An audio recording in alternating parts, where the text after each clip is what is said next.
is set. R. What did I say? Are you understanding what I said? Yes. What did I say? Are you reading for me? A ring is a set R. With two binary operations. A ring is a set R with two Binary operations. Addition. and subtraction. What are the operations? Addition. Addition. And multiplication. The bracket.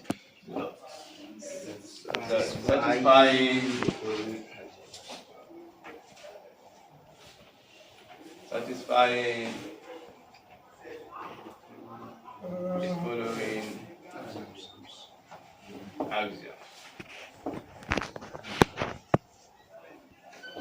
1. Or we can first say for all A, B, C in R. 1.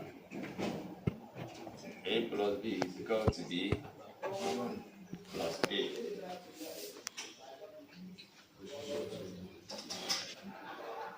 2. B plus C is equal to A plus B plus C. And also A dot B dot C is equal to A dot B dot C. So commutativity under addition, distributive and addition, as well as what?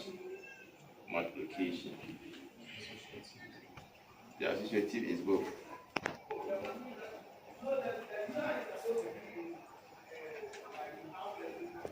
A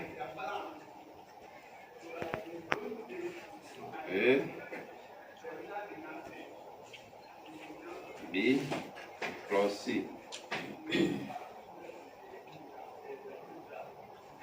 What would this one be? You can tell us. A dot B A dot B plus what? Open. A dot C. So what rule is this?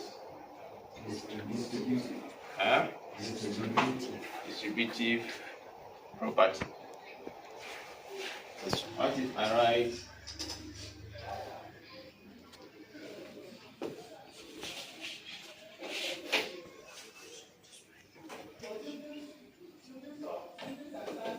B plus C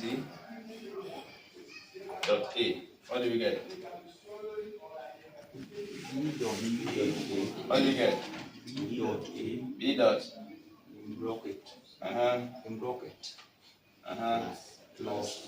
Is it plus? Yes. Plus what? C dot A. C dot A. Okay.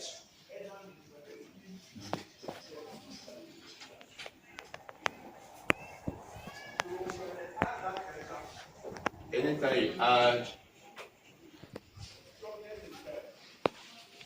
should have included E here. And even include E and A inverse. A inverse are all in the ring.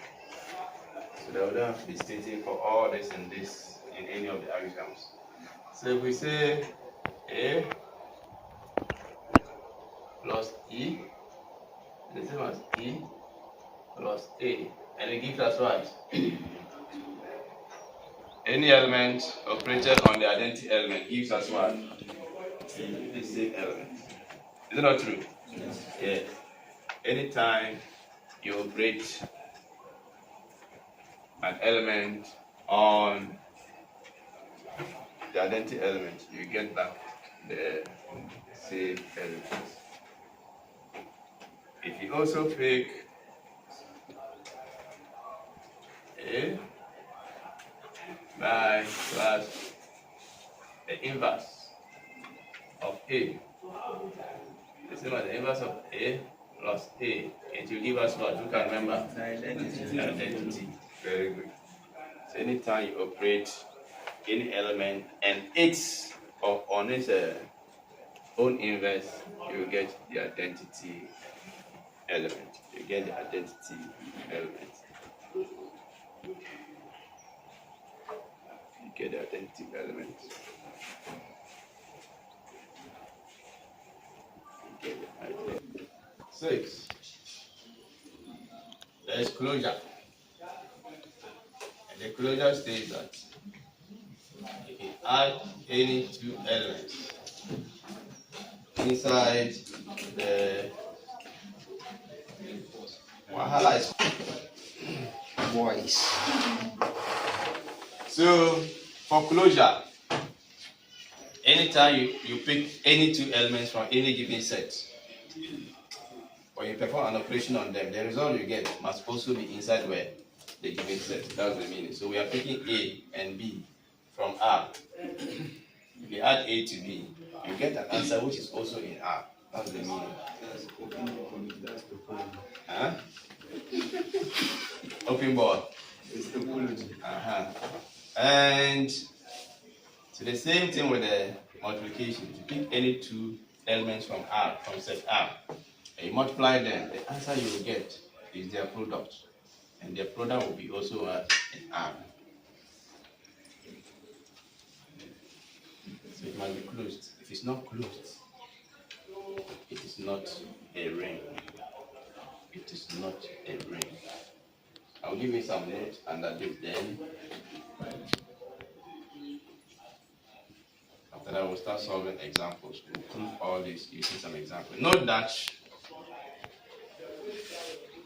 a ring must not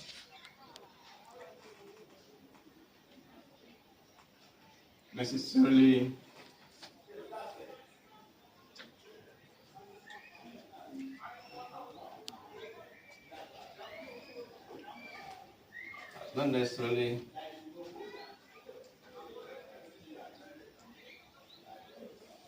not necessarily have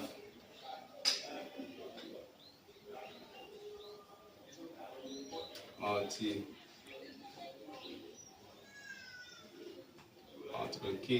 must not necessarily be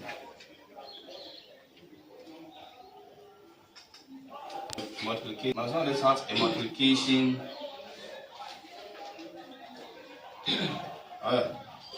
English language, how do I write it?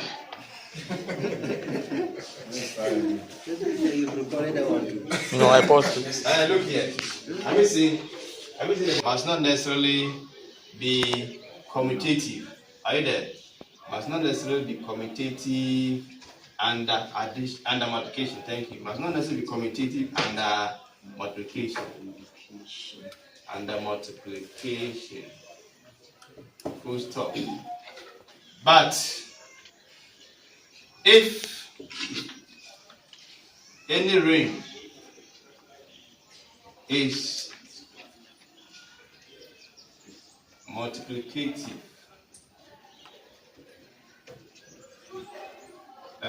it's commutative, sorry. It's commutative, under addition, under multiplication, then we call it a multiplicative ring. Are you there? But if any ring is commutative,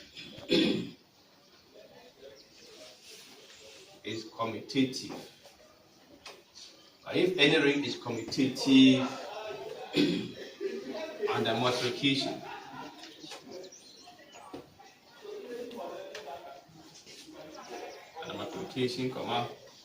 we call such a ring the multiplicative ring. The multiplicative ring. Full stop. The multiplicative ring. Full stop. Please stand straight. Some of your video where you didn't stand straight, they are not clear and less than slanting. Are you all here? call it a commutative. Sorry. We call such a ring the commutative ring. We call such a ring a commutative ring. Full stop. Note also that a ring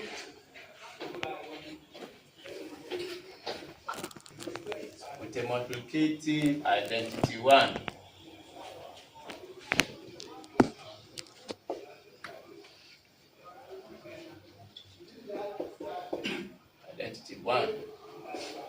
is called a ring with identity 1. A ring with identity 1. Call it a ring with identity. Every ring has an additive identity 0. Every ring has an additive identity 0. Every ring has an additive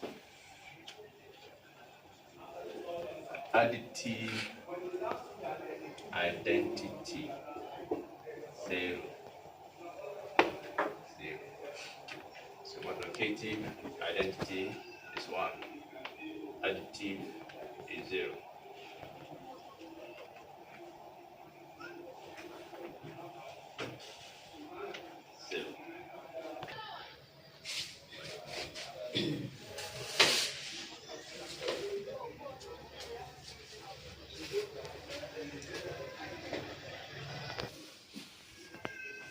May not have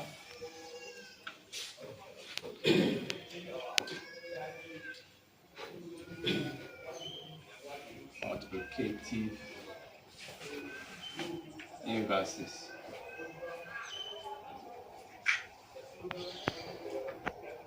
But if they do have, we call it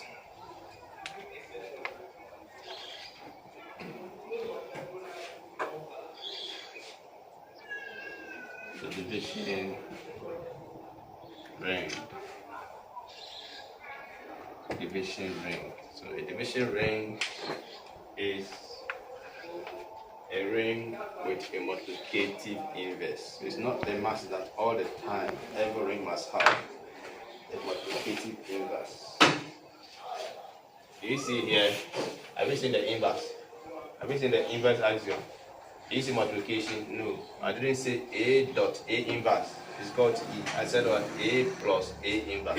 So it means that the inverse only applies to what? A. But that doesn't mean that it must not have a multiplicative inverse. It can have. So when it happens to have, that's an additional feature. Then we call such a ring what? The division ring. That's the meaning. So it's not all the time it must have. It does not necessarily need to have a multiplicative inverse. That's why we don't have it stated inside the rule. Just like the commutativity. It must not necessarily be a multiplicative. It must not necessarily be commutative and a multiplication. But if it does, then you call it a commutative ring. Commutative ring. May or may not be commutative.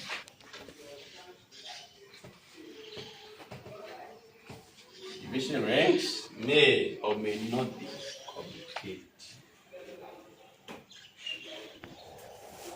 It's true because multiplicative division rings are rings with a multiplicative inverse, and it's not all the time that every ring must have a multiplicative inverse. So definitely this one too. And it's not all the time that a ring must have must be commutative and multiplication. Any question? Any question? Division ring. Now division rings may not necessarily be commutative. But if they are commutative, then we call them what? A field. So you see how the field is coming. So the field is coming out of what? The division ring. Hope I can clean here. Let's write. Continue from there. But if a division ring is commutative, if a division ring is commutative,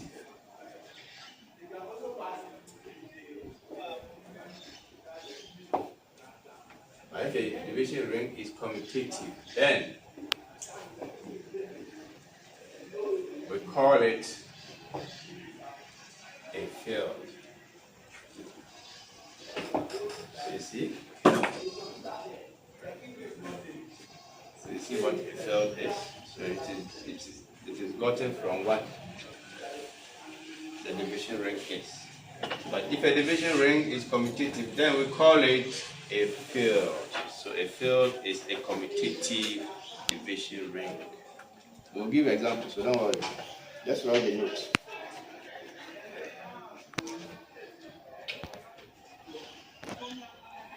With unity. A field is a commutative ring with unity, in which every non-zero element is a unit. A field is a commutative ring with unity, in which every non-zero element is a unit. Full stop. In which every non-zero element is a unit. Full stop.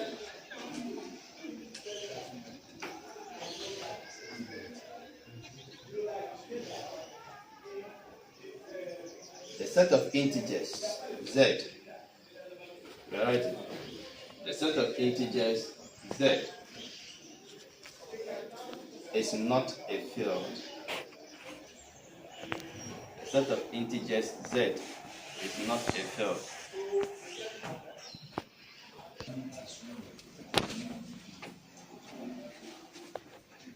Z5.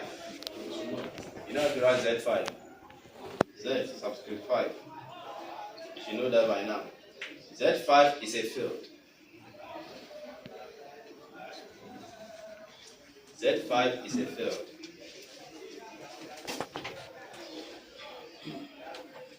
What is Z5? A set of integers modulo 5. Very good. So Z5 is a field. And Q. Q is what? The set of what? Rational numbers. And rational numbers are what? Something over something. Is that what they mean? Yes. Fraction. And Q. What did I say? Q is also a field. That's what I want to say. Q is also a field. Q is also a field. Q is also a field. Since all the elements have multiplicative inverses, since all the elements have multiplicative inverses, since all the elements have multiplicative inverses, right? Every field is a ring. Hey, what I dictated, I didn't write on the board. Do I need to write it? Yes. I should write? No. No. What I just dictated? You should go on. Yes, sir. Alright, the ring. But not every ring is a field. And not every ring is a field. We are saying that every field is a ring, but not every ring is a field, because some section of rings are what we call fields, and we have defined that over there. when a division ring is commutative, and we call it what? A field.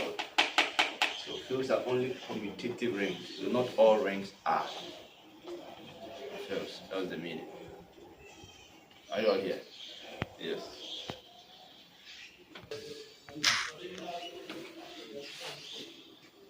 A set of integers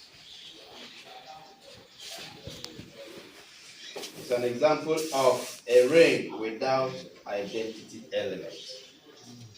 The set of integers. So what does it?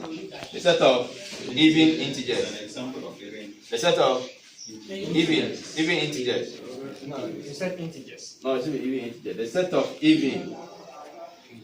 The set of even integers. How do you write set of even integers? Who can tell us? Even integers. Integers that are even. How do you write it in math? Use Z. Thank you. Very good. You know the Z, and then you multiply by 2, you get 2Z. You get even numbers. So the set of even integers, 2Z. What did I say? It's an example of ring. It's an example. It's an example of what? Ring without. A ring without identity element. Without identity elements. A ring without identity elements. Full stop. A ring without identity elements. Full stop.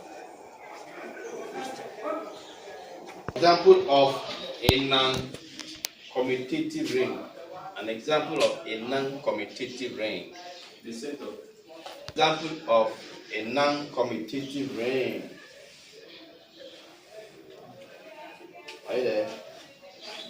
An example of a non-commutative ring is matrices.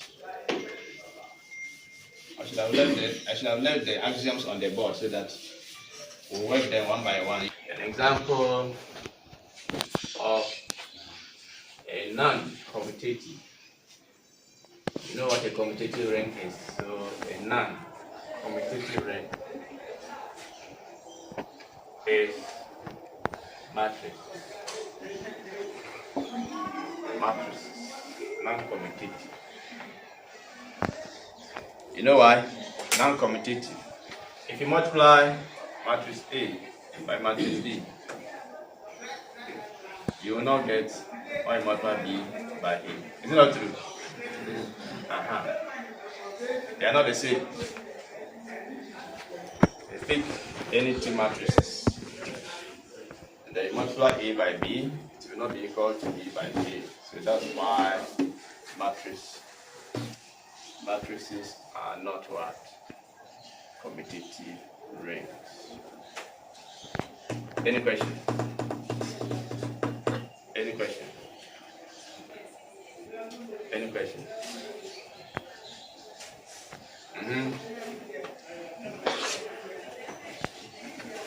Set of integer Z is a commutative ring.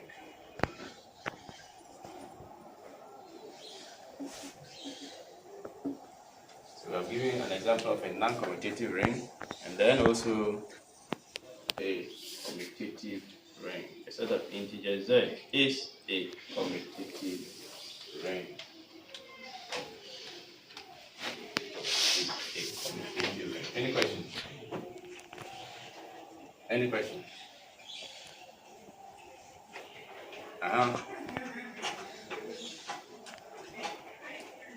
Any question? Is that a real number?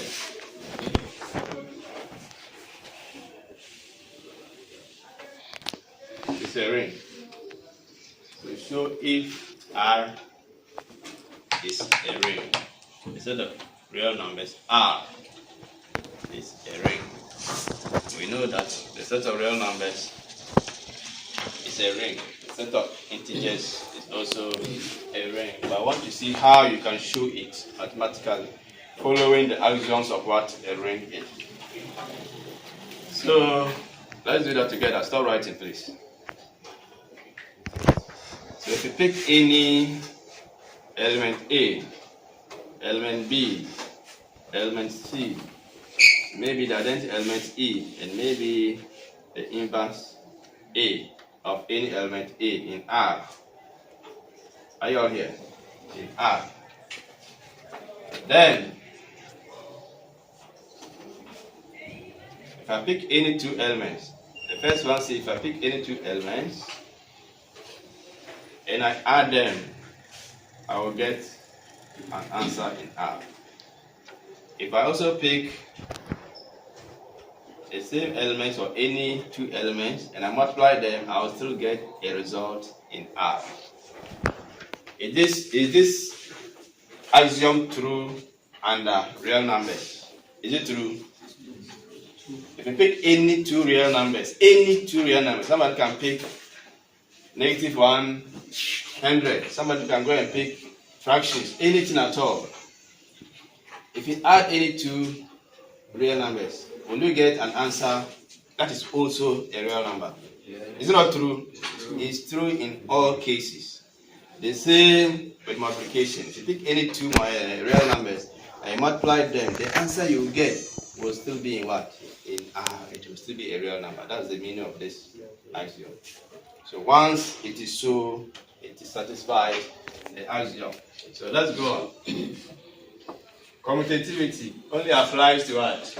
Addition. If you pick any two real numbers and you add them, if you change their positions, is it not still going to be the same?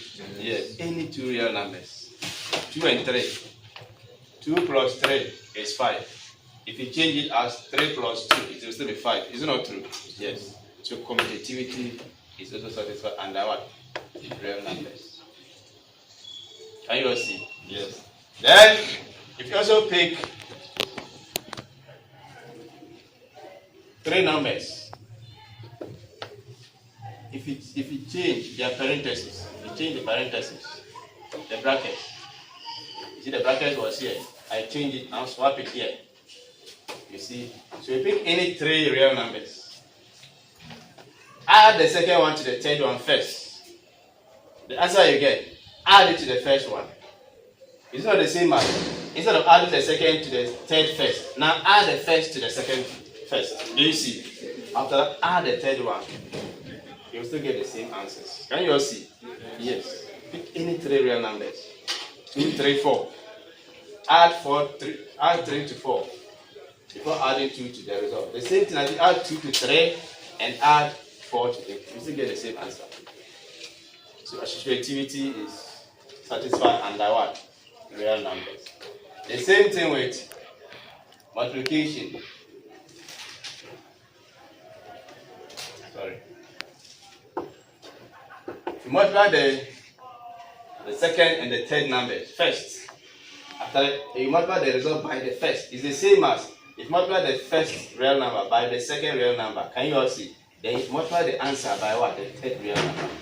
Is it not true? Pick any 3 real numbers. Multiply the second one by the third. The answer you get, multiply by the first. Any 3 real numbers. It's the same, it's going to give the same. If you multiply the first one by the second, after that, the answer you get, multiply by the third. Do you see? So you pick 3 real numbers. 2, 3, 4. If I choose to multiply this first, that's what we are talking about. 3 numbers.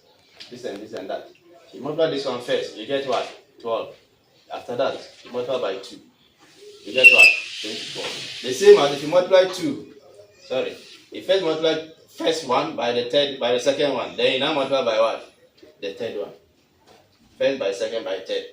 So this time, this is what? 6. 6 times 4 is what? It's still 24. Do you understand what we are saying? That's what I'm talking about. But in proving, we don't use selected figures or examples. So we don't use selected elements from the given set to prove axioms. That's why I cannot pick 2, 3, 4 and be multiplying and showing you, but I can use them to illustrate what I'm talking about. Are you all here? So when we change the parentheses, we will get the same answer. So you put the parentheses in the second and third. Then on the other side, you put the parentheses in the first and second. You get the same answer. Now, if you pick any element and add it to the identity element, it's the same as taking the identity element and adding to that element. And it's the same as what? The element. Are you all here? And that's addition. So our real numbers under addition, what real number is there such that when you add it to every other real number, you get the same real number? Is it not zero? It's zero. So anytime you pick a real number and you add it to zero, you get the same real number. That's the meaning of this axiom. That's what identity. So this is identity. So you first of all have to find the identity of the set or the group you are talking about. So our group here is what? A set of real numbers. So what is the identity element for the set of real numbers? Is zero. And the addition, very good, thank you. So the identity element for the set of real numbers and the addition is zero. So it means that when we add zero to any real number, we'll get the same real number. If you pick 2, 2 plus 0 is 2. 100 plus 0 is 2. It's 100. Negative 100 plus 0 is negative 100. Anything you pick, if you pick a fraction, 2 over 3 plus 0 is the same 2 over 3. Anything at all you pick, it will still give you the same result. So when this happens, it means the axiom is satisfied. So the fifth, if you pick any real number and you add its inverse to it, the same as taking the inverse, adding the real number, and the same as what? You get the identity element. So this is inverse and addition. Inverse and addition. So if I pick any real number and the inverse of any number, any real number, and the addition is the opposite or the inverse of it. And what is the opposite of A? Is A inverse. So if I pick a number 2, what will I add to 2? Are you watching? They are saying that to find the inverse of the number you are finding in the set of real numbers, pick that number and ask yourself, what will I add to that number? Say that I'll get the identity. Already we have found the identity of real numbers to be what? 0. Are you there? So you know that E is 0. So if you pick any real number, what will I add to that real number so that I'll get 0? So let's pick 2. So if you pick 2, what will I add to 2 to get 0? Who can tell us? Negative 2. Can you see? So the inverse of every real number is the negative of it. Can you all see? Yes. The negative of it. So if you pick negative 5, what will I add to it to get 0? Positive 5. Can you all see? Just negate it. That's all. That's what it means.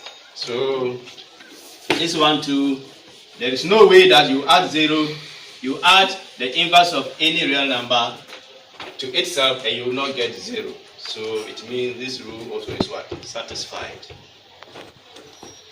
Are you all here? Commutativity.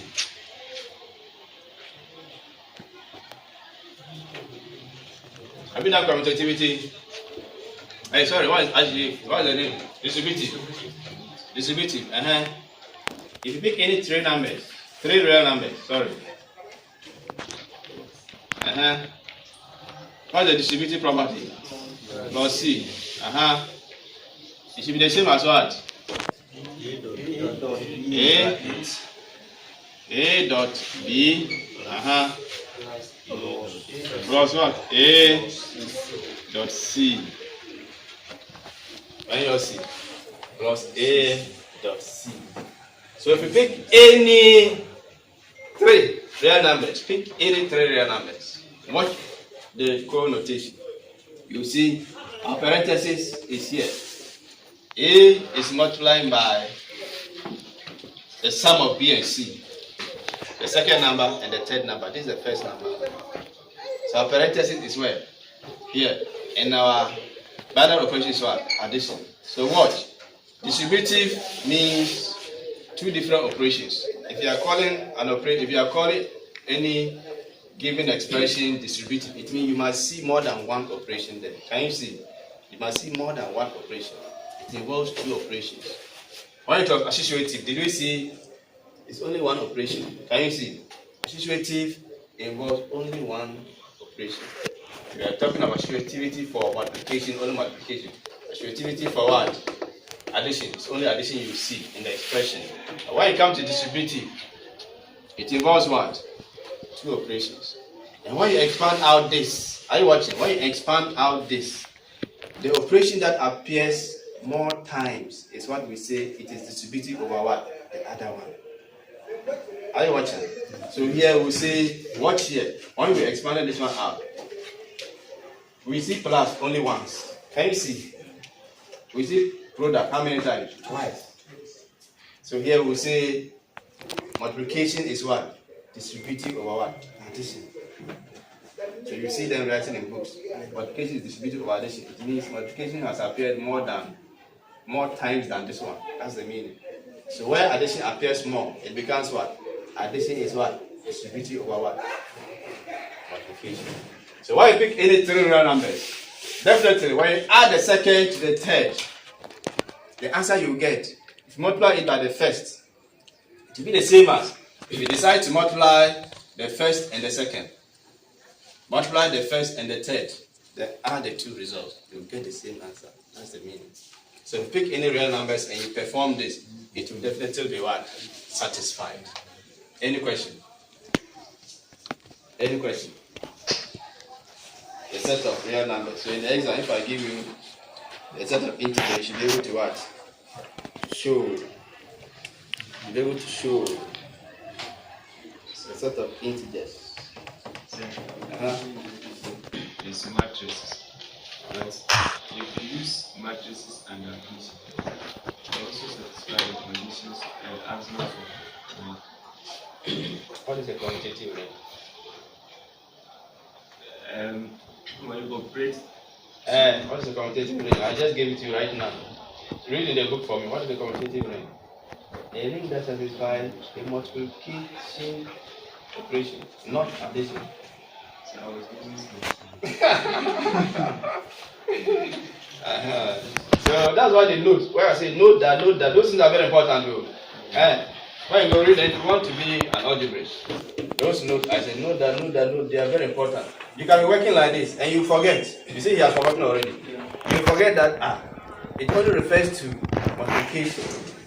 And he has already given his mind to but if you multiply by one, you can get, it can be satisfied under addition, but we don't consider addition. It's not under addition that we consider whether it is commutative or it's only under multiplication. So when it is not under multiplication, it is not. Addition can be satisfied. Any other question? So take note of the note. The note I will say note that.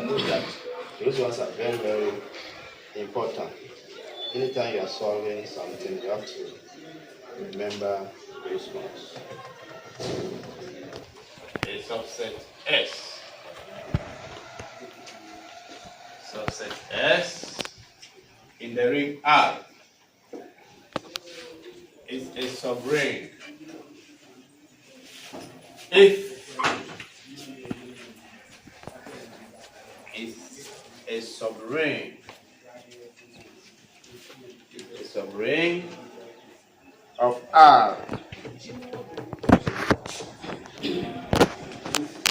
It's a subring of the ring R.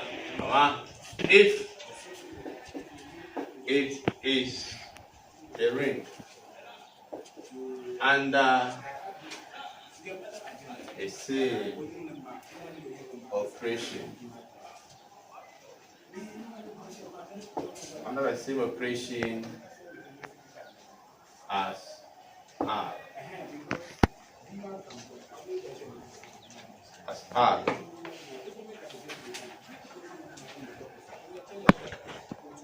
As R.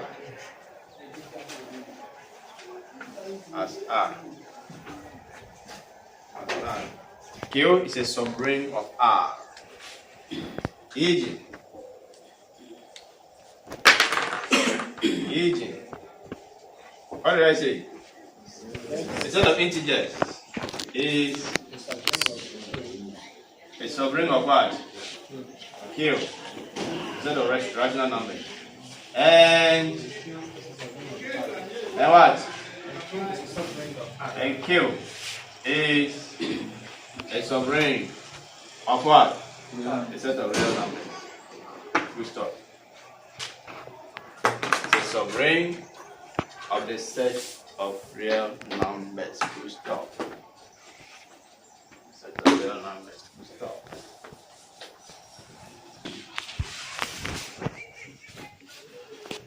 So 2 by 2. We said they are what? 2 by 2 matrices. Is it a ring? Yes. This is a ring. What of 2 by 3 matrices? Is it a ring? Huh? 2 by 3. Give me a 2 by 3 matrix. Who can give me? 2 by 3 matrix. What do I write? 1, 2, 3. 1. 2, 3. Is that? 6. 6. 4, 2. 4, 2. Should I continue or should I close? Yes. Should I close? Yes. Like this. Yes. Are you watching? So 2 by 3. 2 rows, 3 columns. Is that not it? So this is a 2 by 3 matrix. Can you all see? Now I want to find out whether 2 by 3 matrix is a ring. Are you watching? So I want to see whether 2 by 3 matrix is a ring. So let's pick another 2 by 3 matrix. Give me another 2 by 3 matrix. Is that another 2 by 3 matrix? This is another 2 by 3 matrix. Now our first axiom says that. Are you watching? Our first axiom says that A plus B must be in the ring. Then A dot B must also be where? In the ring. That means you should be able to add and you should be able to what? Multiply. We can add this one. Can't we add it? What? Can't you add it? Addition, what do you do? Corresponding components. Can you all see? Corresponding components. Add them. So here we can easily add it. Can you see? Now watch. Multiplication must be closed. So let's see whether we can multiply a 2 by 3 matrix. Can we multiply 2 by 3 matrix? Can you? No, it's not possible. Can you all see? Yes.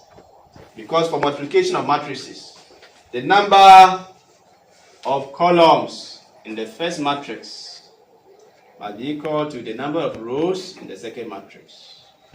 How many columns has this one? 1, 2, 3. 3 columns. How many rows has this one? 2. They are not the same. Can you all see? So in the exam, I can give you something like that to show, and I'll sit and watch it. You cannot show. So you just have to conclude. So you see, you cannot multiply. It is not closed. Are you watching? It will not be closed under multiplication, even though it is closed under what? Addition. Are you all here? So take note of that. So 2 by 3 matrix is not a ring because it's not closed. Are you all there? Yes. It is not closed. It is not closed. 2 by 2 is a ring, yes. You can satisfy all the axioms. Any question? It's a ring. Multiplying the 2 by 3 matrix. 2 by 3 matrix. Yes. We are saying that the number of columns should be equal to the number of rows. Yes. You Then can only this- multiply. You can only multiply Yes. 2 matrices if the number of columns of the first matrix is equal to the number of rows of the second matrix. If they are not equal, you cannot multiply. So you stop. Please, why can't we assume that the last column for the second matrix is 0, 0, 0? No, you don't agree. That's certainly your own question. So you don't add things to a question. You can only add things to a solution, but not to the question. So once you cannot multiply, you don't have to force to change the rule. Any other question?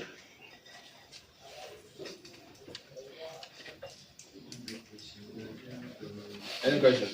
Let's write this. 0 or null ring. Let R be equal to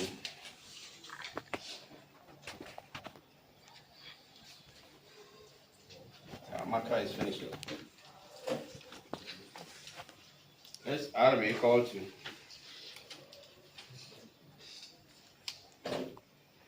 called a 0 ring or trivial ring or null ring with plus a multiplication.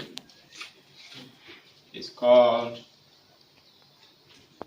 a 0 ring or trivial.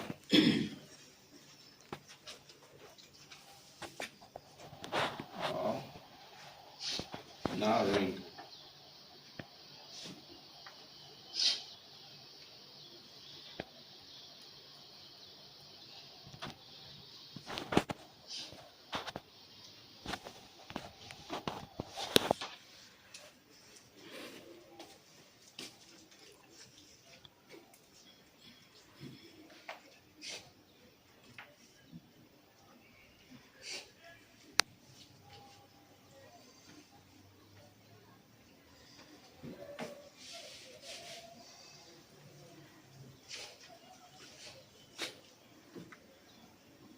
So it means with the addition and the multiplication operations, anytime you add a 0 to 0, you get 0, and anytime you multiply a 0 by 0 and you get 0, we call it a 0 or trivial ring or a null ring. Now let me give you this.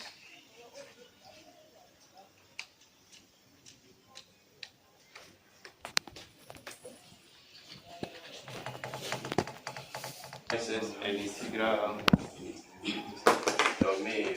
So write that. Let me clean the board. Zero devices an integral domain. A commutative ring. A commutative ring with unity, into bracket 1.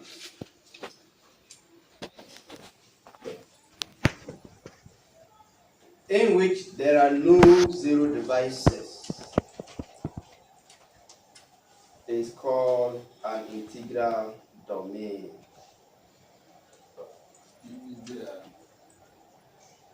In which there are no 0 devices is called an integral domain. An integral domain.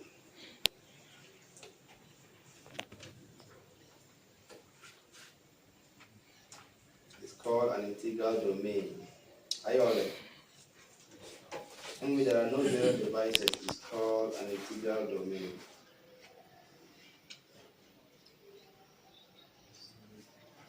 Full stop. Commutative ring with unity, bracket 1, in which there are no 0 devices is called the integral domain. Did I write it? No. What did I say? Unity in bracket 1. Watch. Our markets are driving. Let's try and finish this area. Commutative ring. With what? Unity. Unity. Unity 1. means 1.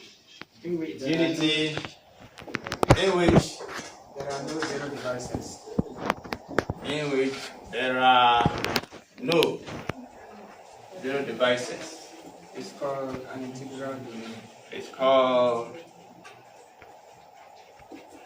an integral domain. It's called an integral domain. It's called an integral domain. Now heads up, everybody.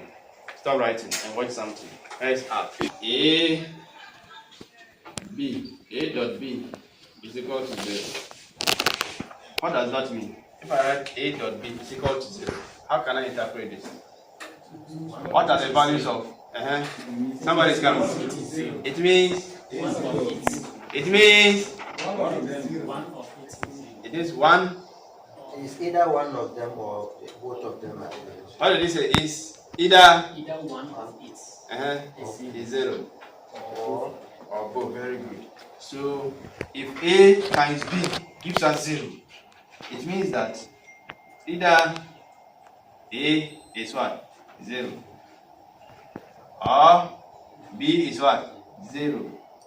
Or both are what? 0. Can you all see? Yes. So if I say 0 times B, won't I get 0? If I get A times 0, won't I get 0? If I say 0 times 0, won't I get 0? Yes. So that's the meaning of this. Are you watching? So we want to see where this concept is talking about. Now you see, we are saying that logically or in the natural domain, anytime you have two things multiplying and the result is 0, it's either one of them is 0 or both. But in algebra, there are some instances where you can multiply two numbers and get a 0 and none of them is 0. That's what the integral domain and the zero divisor is talking about. Are you all here? That's the meaning of what integral domain. So naturally, the ordinary person will say, immediately you are multiplying a number by another number and the result is 0, it means either of them is 0 or both are what? 0. But our law and the integral domain is saying that you can have two elements of a group. You multiply them, the result is 0, but none of them is 0. So we are coming to look at that concept. That's what we call what? Integral domain. Are you all here? Yes. So write this quickly and let's continue.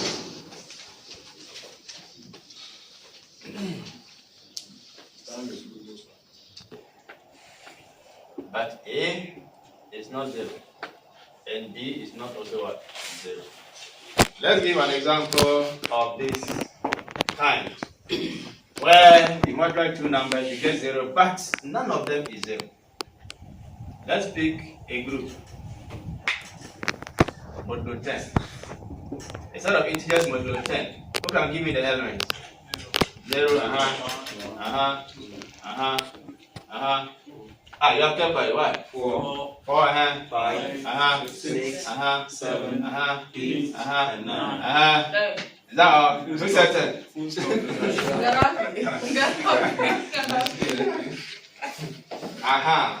So, are you watching? Yes. So, they're talking about multiplication. So, we are coming to consider multiplication of this set of integer modulo 10 and the multiplication. So, let's see. If I pick any two elements here, let's pick any two elements. 4 and 5. 4 is multiplied. 4.5 under this operation is 4, 0, is 5, 0. Oh, sorry. Which one have I removed? Sorry. It's 5, 0. It's 4, 0. No, 4 is not 0. It's 5, 0. No. Are you watching? What we are coming to explain? Good. So they are saying that there can be instances where the elements of the set you have chosen are not 0, but the result will be 0. So we are coming to look at that instance. So and that is here. Can you all see? So let's multiply 5 by 20. Logically, what do we get? 5 times 20 is what? 5 by 4 by 20. 5. What do we get? 20. Then we find the result in mode what? 10. 20 mode 10 is what? 0. Can you see? So algebra is telling us that 4 times 5 is 0. So you can see that 4 is not 0, 5 is not also 0. And the answer is what? 0. We understand. So anytime you have non-zero elements and their products gives you 0, those non-zero elements are what we call zero divisors. Are you watching here? Zero divisors. Can you see the rule? That's the meaning of what? Zero divisors. So anytime you multiply any two numbers which are not zeros, but their result is 0, those numbers are what? Called zero divisors. So let's write it. So 4 and 5. 4 and 5. So let's write into bracket which are non-zero. Is that right? Which are non-zero.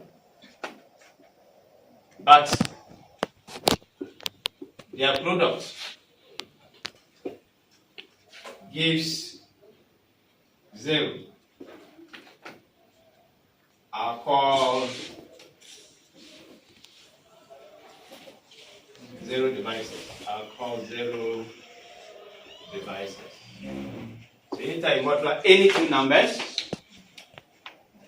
of any given set by themselves, then the result is 0. But those numbers are not 0. They are called 0 devices. So 4 and 5 are 0 devices in this case. Is there any other instance we can get 0? Who can tell us? 2 and 5. 2 times 5, 10. 10 modulo 10, 0. 8 times 5. Is it correct? 8 times 5 is what? 40. 40 modulo 10, 0. So you see? So there are many other non-zero and 0 devices here. So you said 2 and what? 5, Okay. Then 8 and 5 are also 0 devices. 6 and 5, Okay. So we have many 0 devices. Many 0 devices. Now the integral domain is the set. So let's write an integral domain, then we go. So R, the set of real numbers, comma. So write R, comma Q, comma Z are integral domain. The set of real numbers is just R. So if you write R, it's okay. R, comma Q, comma Z are integral domain. Are integral domain.